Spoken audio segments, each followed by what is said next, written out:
هو انا كطالب مغترب بعرف اجمع بين الدراسة والشغل؟ يعني هو انا اعرف ادفع السكن بتاعي والاكل واللبس وعلى كده كمان المصاريف الدراسية؟ في الفيديو بتاع النهاردة يا جماعة هنجاوب على السؤال ده بتفصيل شوية. ما تنسوش الشير واللايك وتعليقكم الحلو علشان دافع ليا.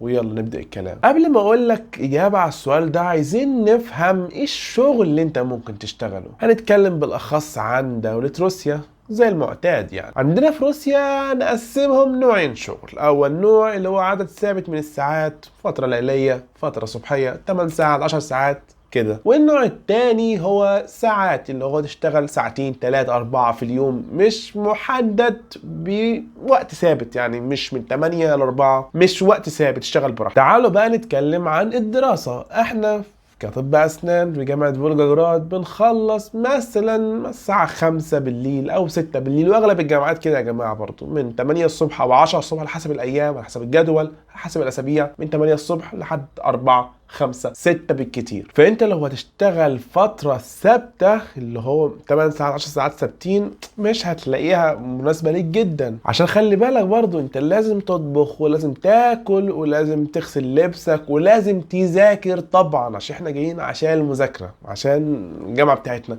فحاجات كتيره جدا. فهتشتغل ازاي سمينه ثابته اللي هو عدد ساعات ثابته؟ وهو الشغل ده بامانه ممكن تعمله في اوقات الاجازه تكون فاضي خالص، فممكن تعمل اللي هو الشغل الثابت وقت ثابت من مثلا 8 الصبح لحد 4 العصر، مش عارف ايه حاجه كده. فوقت الدراسه مش هيظبط قوي علشان انت بتخلص الساعه 6، فمش هيكون في شغل قوي وقت ثابت كده، فنطيره بعيد. الحاجة التانية هي الساعات، تشتغل بالساعات مش بفترة معينة. وانا اتكلمت برضو قبل كده عن شغل الاسترويكا او شغل البناء، فيديو على القناة واسيبه لكم برضو في التعليقات في الوصف في اي مكان، قلت لكم برضو عليه بالتفصيل، فروحوا شوفوا الفيديو ده. وفي كذلك شغلانات تانية شبه مثلا التوصيل وحاجات من دي. بس الشغل هل بيكون على طول متاح؟